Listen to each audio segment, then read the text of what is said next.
Real people, real stories, and real challenges that break the status quo. I'm your host, Živile, and welcome to Perception Paradox.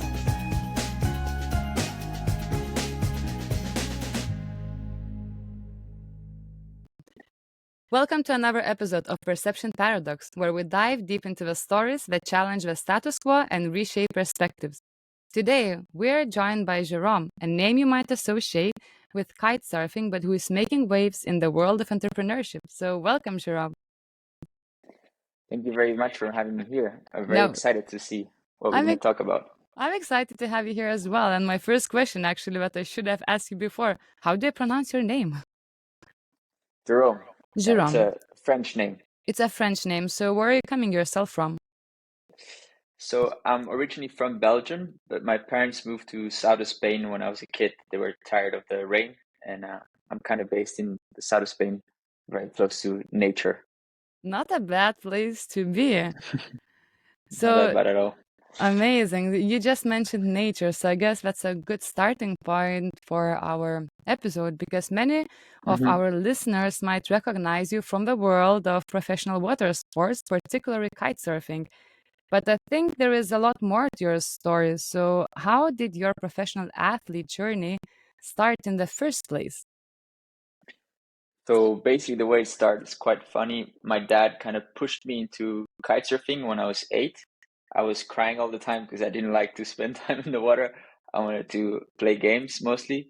But once I got started to jump on kitesurfing and flying, I got hooked to it completely and spent from my 9-year-old still 17, 16, almost every day, at least 4 or 5 hours in the water. And that got me to see whales out there, to see really nature full on. Because where I'm from, it's there's a lot of wildlife, and that combined with my career as an athlete, I was able to try to travel the whole world and really see perspectives that I could have never imagined. So I always, since the very beginning, I had a really close connection to nature. Wow, that's incredible. And talking about the normal society that you have to go to school and you've been a professional athlete, so it means that you had to train a lot. How did that work hmm with your education? Did you have Yeah. to skip some school or how did that was combined? Yeah, so my parents kind of gave me only one rule. It was that I could do whatever I want as long as I passed my exams. I could have the lowest grade, but passed, that was enough. So what I did, I won the Spanish nationals when I was 14 or 15, and that gets you a certificate to skip class and to switch your exams for competitions and so on. I kind of abused a bit too much of that certificate, and I ended up using it every time I was not ready for an exam or every time I could go for a competition or travel the world. So that really helped me, and I had to train a lot. I would spend my winters in high season in other countries. Back then, I would actually go a lot to Brazil, almost spend my winters in Brazil, and then study and come back, pass my exam just barely, and then get back to training. Oh my God, that's quite funny. Actually, I was also a lot into sports and some extracurriculum activities, and my parents had the same condition to me. If I want to continue playing tennis and doing all the travel stuff, I had to study, but passing was not enough for them, so I really had to work. Yeah. Yeah, but so it's quite interesting. I can relate to that. hmm And but okay, so professional athlete, you spend a lot of time on the water, and right now we're meeting on the other side. We're meeting in the entrepreneurial world with you. hmm So, how did that happen? How did you start bridging these two worlds, being a professional athlete and going actually into the business, into kind of a different industry in a way, right? hmm Yeah, I think it kind of got into me from a very early age. Both of my parents are entrepreneurs. And then while I was traveling the world and getting sponsors and so on, my parents never really touched any of my contracts, even when I was 13. So I had to, I don't know, get my own bank accounts, deal my own contracts, talk to my sponsors, and deal with my own money since I kind of been self-financed since I was 14. So I kind of really got to see the world from early stage, and then my plan was to kite the rest of my life, to surf and to enjoy nature as much as I can. But I kept on traveling the world and see pollution, more pollution. While competing on the world tour, you always go to the same beaches, but in completely different places of the world. So it'll be like Venezuela, then Brazil, then everything like in a loop. And every year I would see more pollution, more climate like crisis craziness. And at one point I was like, all right, it's enough to only enjoy it. I have to get some to do something about it. And very naive, I started as a consumer platform. I think you can relate to that. Made all the mistakes in the book, and now I'm learning every day, kind of making the same process as an athlete, but into the tech world. Mm-hmm. So how long you've been trying right now to build the project? So officially 2 years. Palau started 2 years ago. Yeah. Palau, right? Can you tell us more about that, Palau? How also did affect that from riding the waves to kind of go to the boardrooms and meetings, which is not a common daily routine for you, right? So how those 2 years look like for you with the transitioning? So it actually makes me feel really good because now when I go out into the water, it's more like a hobby, and my work is behind my laptop. But I couldn't spend my whole day working behind my laptop without having that connection to nature. So it's sort of my way to still find my reason to work every day. I wake up every day to try to bring climate action to the world. And every night before I go to sleep, I go into the water to surf, to kite, or to wing, and I re-get my energy to go back to working the next day. And if you want, I can just quickly explain why Palau and how we Hmm. started. That would be Um, great. so sort of the concept was that I really believed that sustainability was bullshit from a very early stage. I was always getting confused with the products I could see everywhere. It's like, this is good for the planet, this is good for the planet, this is good for the planet. Everything is good for the planet, but the planet is going full on to chaos. So I was like, there's no point to keep providing solutions if nobody understands anything. I don't understand anything, so I wanted to create like a tool so you can understand the real information about that product. And that's how we started. We created a scanning tool where you can scan any food product and see the impact of the environment, of the whole supply chain, so the transportation, even the impact of biodiversity, and what can you do with the packaging afterwards you use it. So we started with that, very naive, trying to find databases to put in together so we could kind of analyze the supply chain. And after 1 year with my two great co-founders, engineers, we were able to create almost a database of 3 million products. Oh, that's a lot. But there's always a but here. As I told you, I was very naive. We kind of did like almost 85 or 90 versions of the app, changing it every time to try to really retain our users. But we didn't do enough research. We didn't really analyze the right underlying problem of why people care about the environment, and what are the actual real motivations when it comes to this stuff. So yeah, lots of mistakes there. And yeah, I can keep on talking on this Yeah, forever. So but I want to actually follow up on the mistakes, right? So how were you making all those pivots and changes of the app? Were you asking your consumers, or was it something what you assumed, and that's where the mistakes were coming from? well, definitely at the beginning it was a lot of assumptions. I was so convinced, like, I have this problem, I know my friends have this problem, so this is clear what we need to solve. It's a very specific. There's too much greenwash, too much misunderstanding. But with time, I realized that was a really naive approach. I started doing a lot of user interviews. I had kind of like all this type of incentives whenever you download the app. If you use it more than twice, like my face would pop up and be like, "Hey, please talk me, call me." To calling, like all sorts of ways to sort of connect with the user, talk to tons of my users, and I always sort of saw these three main specific problems. Like the one that I felt like, yeah, it's very confusing and there's no understanding. But then there was one, like, for example, I don't really want to get involved into this stuff because I feel like as an individual I cannot do anything about it. The big companies are still going to put their own way, so why should I do it? And then the third one, which is quite powerful as well, is like, it's so inconvenient. It's like, convenience always goes first. We did tons of surveys, tons of ways to analyze it, and people would always say, yes, we would change to the most ethical product, to the most sustainable product. But at the end, the real thing, the real motivation, you would always choose the desired one, the one that's the more convenient to you. So yeah, what we learn is if we really want a product to be ethical, we have to make it desirable, because if not, nobody's gonna buy it or use it. Doesn't matter if you have all the claims to say that it's good for the environment. Yeah, that's the human nature, right? We also always want to have more like beautiful and desirable products. So that's a very good point. But in talking about your journey as entrepreneur, quite recently, maybe a few months ago, that's how I kind of got my attention on your profile and what you're doing. A TechCrunch article on Palau Project highlighted the perception about athletes transitioning into startups, and is it really the right place for athletes to be in the boardroom? So, what was your reaction when reading that kind of assumption and piece?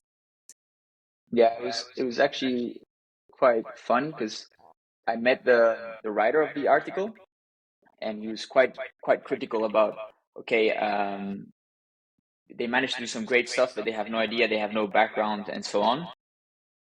And I was quite surprised because for me, it's so similar. I still have a lot to learn in the tech world. I'll probably make a lot of mistakes, but kind of in an extreme sports, you learn how to wipe out, get up, stand up, try again, and you learn sort of break, like extreme sports. You can break a leg, you can dislocate your shoulder very quickly. So every step you make, you have to break it down in many little steps so you don't break yourself in a way. And I feel like in the tech world, you have to do the same thing. Very complex problems, you have to break it down and always have a step forward to keep going through. And actually, I talked to the writer afterwards, and now we're very good friends. He helps me out quite some stuff. Like did a lot of interest to VCs as well, pushing it. I think it was just a fun story for them to put into TechCrunch, and we used it for our advantage. So that was nice. That's good. That's great. Did you get a lot of attention after that article? Yeah, we did get a lot of attention in the US market and very investment focused. We didn't get much more downloads from TechCrunch, that's for sure. It's not the platform for finding users, but for kind of putting our name in the space and sort of being a bit more disruptive, that helped a lot. And how do you feel right now navigating in the tech scene and the startup ecosystem? I've noticed that you attended a lot of conferences. You're trying to be quite present. You've just got back from the US, if I'm correct. How is it Yeah. happening? The talks, conversations with the investors. How are their perceptions about what the problem you're solving and your team? So towards the investors, we kind of changed our approach. I always had a slide in my pitch. We were always going to put nature before your money. So that would always be like, whoa, whoa, whoa. It would scare out big VCs and so on. And now we found a couple of partners and actually clients where we're able to get our revenue. And we're not so much focused anymore on trying to get investors and big VCs involved. We're more completely focused on clients and getting partners involved. So I'm going more into the bootstrap direction because our mission is so strong, and we're really focused on impact before profit. It scares out a lot the VC world, even if they all have these statements of like we do this for the climate. They do this. They want to make a unicorn and exit in 5 years. Of course, if we're able to create impact and be a unicorn in 5 years, then it's great for us too. But our mission is impact. So that has been a big shift for me in the last 7 months, 6 months, is more powerful partners and clients that we can grow into and find solutions with rather than investors. And we managed to do that. We actually partnered with Rewild. I don't know if you're familiar. It's the NGO of Leonardo DiCaprio. It's the biggest NGO for biodiversity and wildlife to protect species that are almost about of extinction. They even put around 800 species back into like out of extinction, basically. They're super powerful. They really believe in our mission, and we're their first digital partner. We've done a couple of campaigns. their major influencers are sharing our app, which are friends of DiCaprio, so they got millions of followers.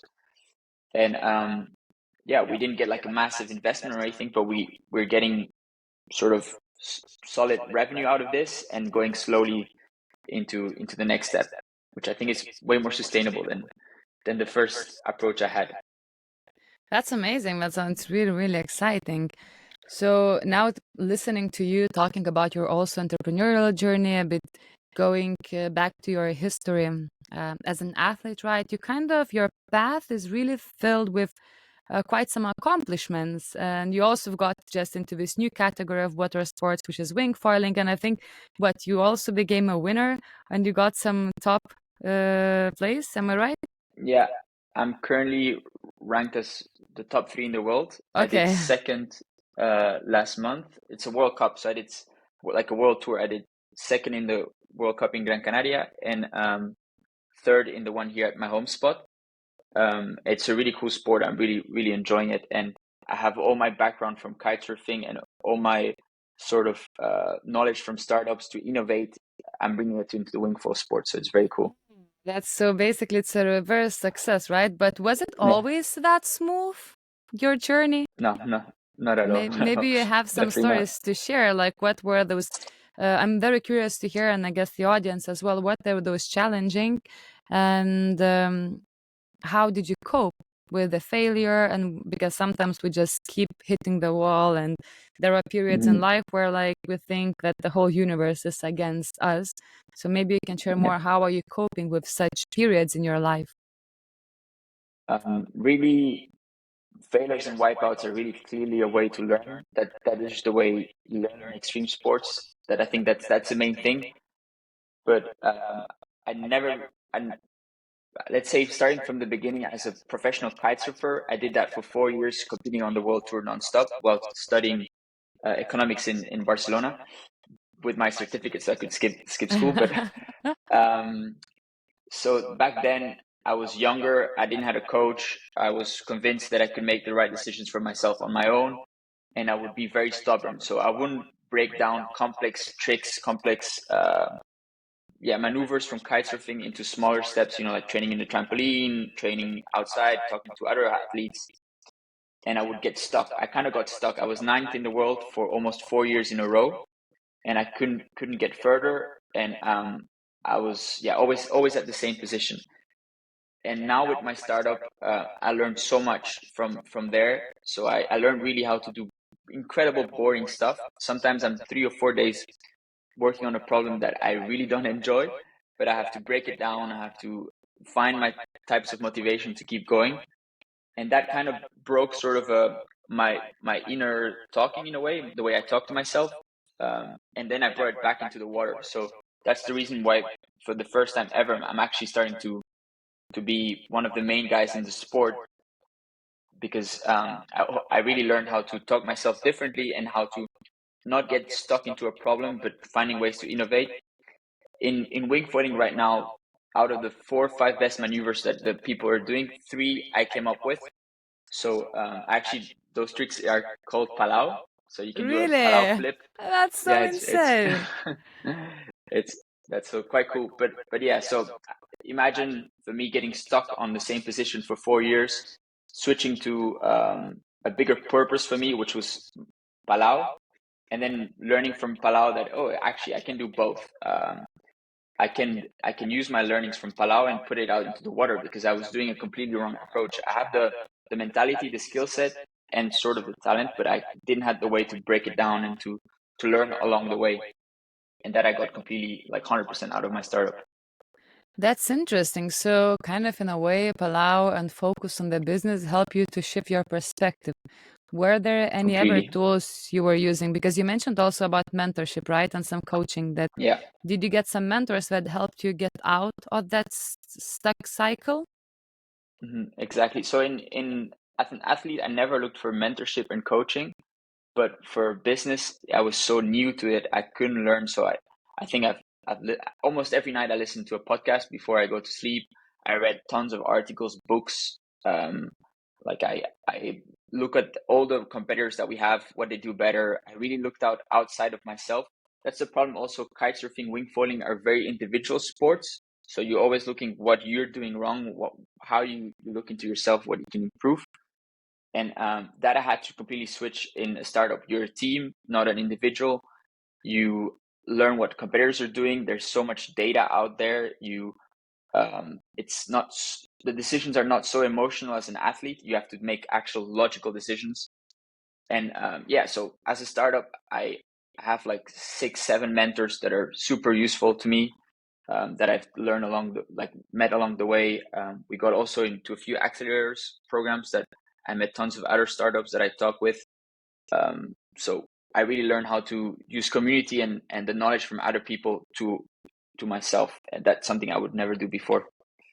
Oh, that's pretty cool. And it's quite a large change to open up your mind to some kind of Mm-hmm. external environments, communities, and then kind of filter out what is relevant for you, what's not relevant for you, and that not every advice we Mm-hmm. should listen to, but we can get inspired. Exactly.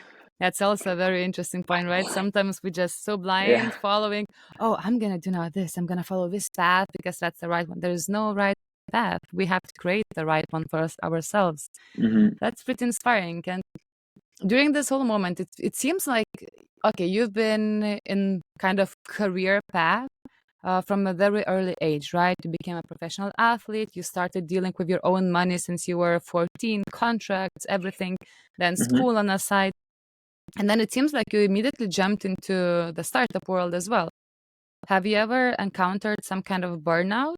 Or how do you deal with some kind of setbacks in business, in sports? Do you have some kind of ways to uh, relax, to refocus? Mm-hmm. Yeah, for sure. It's kind of going out into the water. I call it washing off the day. Um, I think even a really famous surfer has this quote, and I think it's so good. But it's you wash off your day. So whenever I work like 9 hours, I had a really bad day. I just go out into the water, ride for 2 hours, and everything kind of goes away, and I can sleep. When I go to Berlin to work with my co-founders, or when I go somewhere else, I have a really hard time. I need to find some way to connect again with nature and kind of lose all this, like tension and stress. But um, I, I, I have burnouts at some points for sure. I have moments where it's really stressful, and especially it's important to know that I'm talking like if I made it, but I'm still a very early stage founder, pre-product market fit. My runway is always very tight. I think I've been moments where where nobody could beat me at a shorter runway. But yeah, I learned how to cope with it, and it's sort of an extreme sport as well. So it has its fun stuff. It has its really stressful moments, but kind of the mixing of going out into the water and working is what works for me. Hmm. Do you think that being a professional athlete helps you to cope with uncertainties, especially having a Hmm. very unclear runway of the money? Yeah, exactly. Um, this is something that you learn as an athlete. If you want to be the best, you just have to spend more time than the rest riding or training. You cannot expect them to be better than anyone else without it. So when I'm talking about Palau, everyone is like, in 1 year or 2 years time, you have to be successful or you have to quit. Hmm. I'm literally playing in decades. I know from a fact that you're not going to be the best in the game without spending a decade on it. Or like, I don't know, if you look at Figma, Slack, or any of these Yeah. huge platforms, they spend 2 or 3 years at least in the dark, changing concepts, pivoting all the time, yeah, doing all sort of crazy stuff that people don't forget about. So for me, it's very easy and calming that I know that I can perfectly be another 3 years struggling my way through, because I know that um, I will get to a point where most people quit, and then that's where you really get the learnings, and we're able to go further than everyone else. Hmm. That's a very good point. That you get to a point at some point where most people quit, and you get there just by being very stubborn and Hmm. resilient and having a very clear why. Why are you doing Hmm. this? Sometimes I think what I feel from talking to many people who wants to do that change, or someone who is now starting something new, a lot of we kind of mistake our why, mislead with the seek for external validation. And I think that's when you Mm-hmm. start seeking for external validation, that's when actually you keep bumping into the wall because the intention is very Yeah. wrong. Money, validation, etc. Except rather than focusing on an actual problem Mm-hmm. solving. So that seems that Palau has a very clear value proposition. So I think it really helps to go way further, right? Mm-hmm. But Yeah. yeah, go ahead. It that I do still think it's super important to find your sort of ways to get momentum, especially if you have a team. This is another mistake that I would do quite often since kitesurfing and wingfoiling is such an individual sport. I know where to find my own motivations and then kind of not feel like we're not moving because I can always get motivation from somewhere else internally. That's what you learn as an athlete. But as a team, you sort of need to build momentum. So you need to celebrate your wins every now and then, even if they're very small or we're we're kind of pivoting, changing concepts. I think we've done a lot of different. Like the app is just one thing that we've been working on. We've been working on a lot of different stuff, changing concept, always with the same mission. But sometimes it feels like there's no momentum in my team, and that's something I really had to learn to kind of like find ways to celebrate smaller wins and getting people together to feel that validation. Okay, I'm actually working on something that has an impact. How do you do that? How do you celebrate and find those moments? Yeah, it's tricky. You break it down even smaller, and when a failure, like for example, let's say we build like a AI bot to do recipes using OpenAI and so on with our own database that you could use recipes with the carbon footprint, water use and land usage. It was not too hard to build, but we put it out and it was not like the big success that we were expecting because we were thinking to put mapping out the whole user journey from our users is like you scan your food products in the supermarket. When you get home, you use the information from your products, and then you get to use the recipes that we made for you, and you can track your progress over time and so on. But that didn't really work out. We didn't really see such a good retention rate there, but we learned so much. It's crazy. We managed to build way faster than before. Our sprint phases were much shorter and so on. So we really did like a meeting, all of us, like, look, this is all of the things we learned from this, even if it's a complete failure or if we're not going to end up using it. Like, it's crazy how much stuff we know now that we didn't know before. And I think that is sort of what our momentum right now. Whenever we're building something, we know much more than what we did before. Yeah, that's amazing. And talking about building something, we all know that we always try to do something perfect and the best version of Mm-hmm. everything. And you've mentioned on LinkedIn, one of your LinkedIn post that imperfect execution beats postponed perfection. And this is a very Yeah. powerful statement. So, how do you strike a balance, especially when the stakes are high?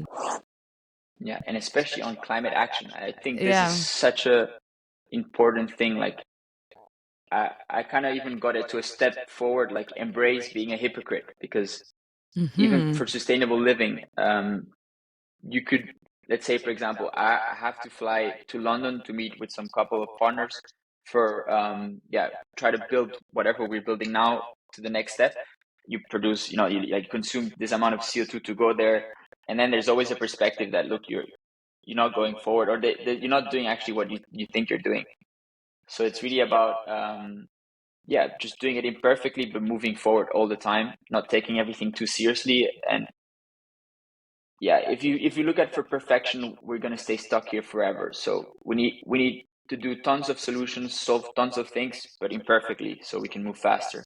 There's no time to do everything perfectly, and I Hmm. think that's a part of our culture that we test way quicker now. We still have to be proud of whatever we build to ship it out to the public, but really like kind of like this minimal lovable product mindset. You still love it, but you're not gonna be perfecting it.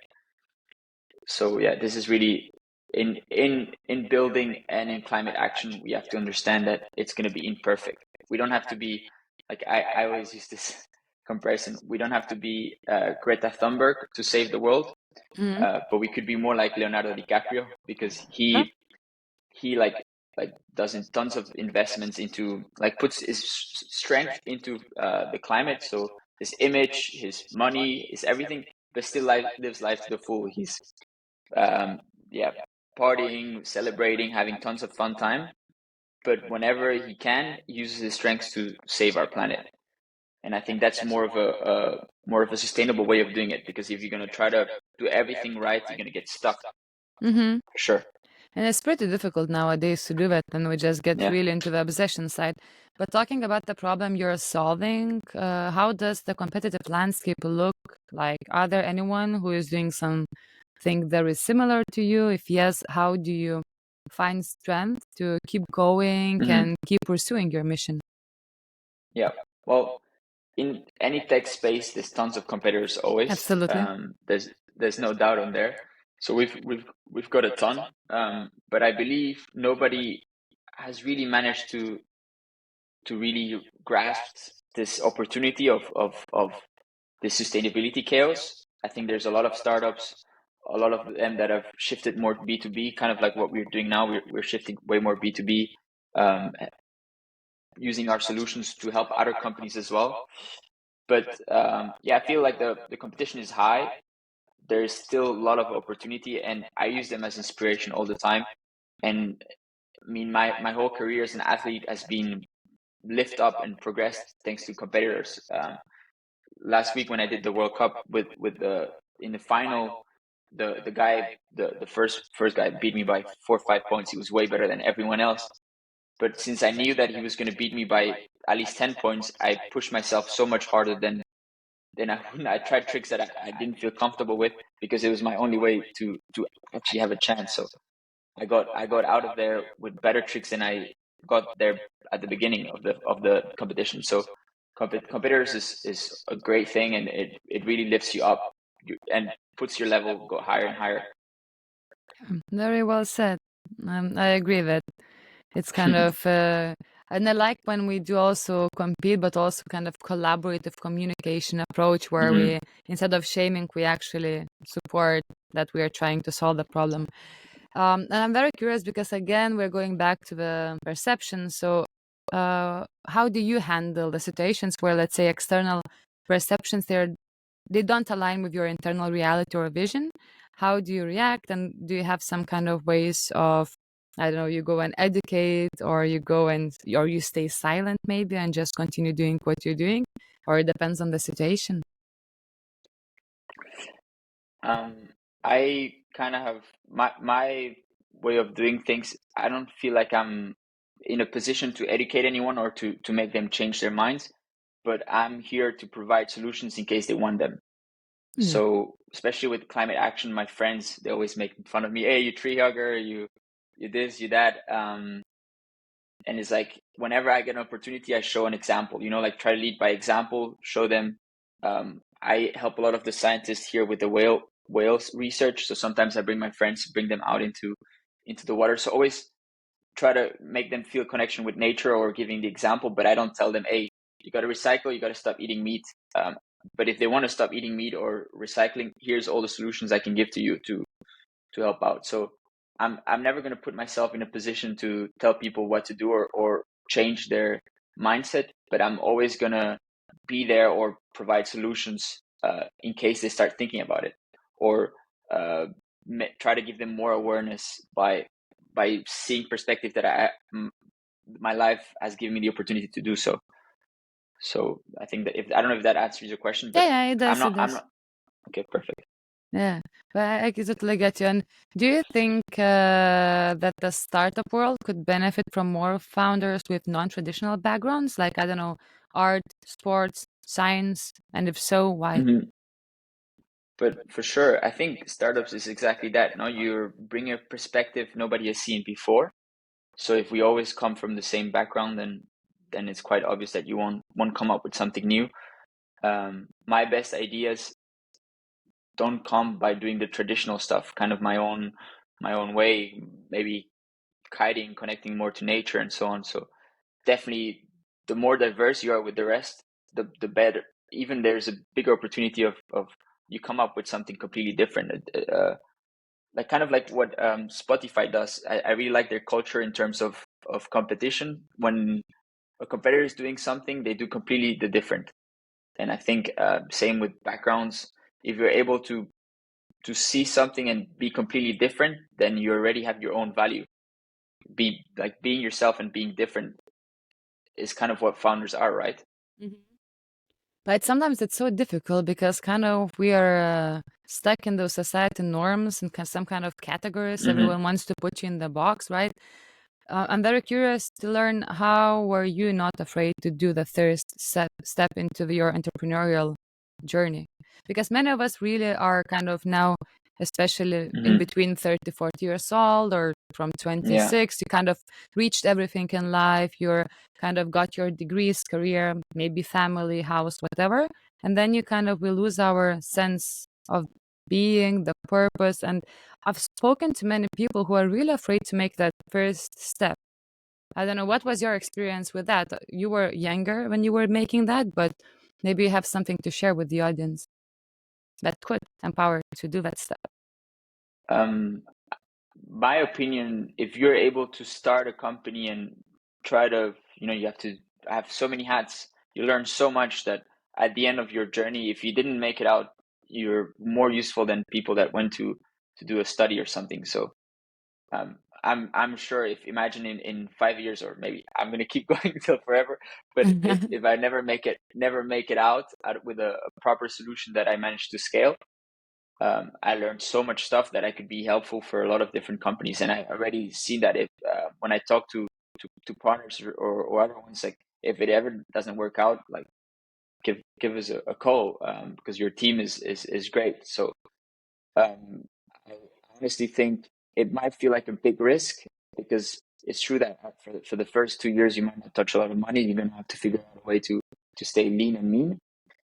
But the learning of staying lean and mean and really pushing everything is going to be so much more valuable than I studied for 4 years because my parents wanted economics and business economics in Barcelona. And to be honest, I wish I would have started my company 4 years before, because I mean it's a great learning step in between, but the 4 months on a startup are way more powerful than 4 years in in studying what you've been told to study. So, how does it feel right now when you are doing something that you were not told to do? Well, I've never really not been told to do. My parents are entrepreneurs, so they're very open-minded to this. Mhm. Um, I like going against the odds. I really love the stories like David's Goliath, or an athlete that comes from Brazil and ends up traveling the whole world and winning a World Cup. These stories give me so much energy. So I really enjoy being the underdog, and it gives me power. So I think it's such a cool position to be in. Is it a common thing in the sports environment you're coming from for people after their professional athlete career to switch to entrepreneurship, or you're one of those few people in the No, community? I would say there are quite a few. Uh, Kitesurfing is not the type of sports that you can retire and just Oh chill yeah. like the football players. You make some money, but you're not gonna be rich at the end of your career. That's for sure. So you kind of have to find your hustle, and yeah, when you know that from the beginning. So you already, while you're doing kitesurfing, you're thinking about ideas. I have a lot of friends that I even have a couple ones that have SaaS startups that are working very good. And to be honest, my main source of finding engineers, designers, and everything is through the sport. So kitesurfing is really giving me tons of impressive people that I can work with.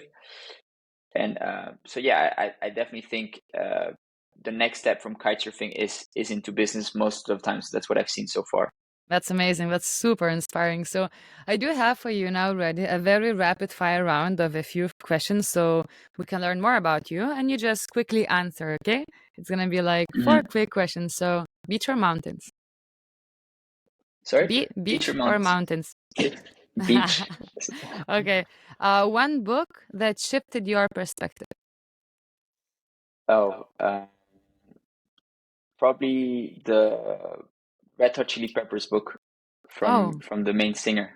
actually, That it's one, on my list. it's years ago, but it's Uh-huh. a really good one. Yeah. Yeah, amazing. Okay, maybe I will have to check it out. Then a startup other than yours you admire. What stage? It's up to you. Maybe there is some startup you just admire and follow, and you think that they're doing some quite cool pivots or Nude, interesting decisions. nude, nude project. They actually pollute quite a lot, but they're friends of mine, and it's crazy how much they've managed to grow. Even if they're consumer products nonstop, their strategies and they're lean and mean like crazy. Okay, okay, cool. We will check it out. And one word to describe your journey so far. Crazy. Hasta loco. Okay, cool. Thank you so much. So we're getting to the final question, and I'm a fan of traditions and when we can have some kind of two-way conversations, engagements. And right now, after each episode, I invite guests of this podcast to leave our listeners with a thought-provoking question. So, Jerome, I would like to ask you, what question would you like to share with our audience to dive into today as they continue their journey of perception and self-discovery? Are you willing to be a hypocrite to save our home planet? That's a very good I think one. so. So, Mhm. Jerome, it's been a pleasure exploring your journey from kite surfing to entrepreneurship, and kind of how they both correlate with each other, and insights into perceptions and realities have been really inspiring.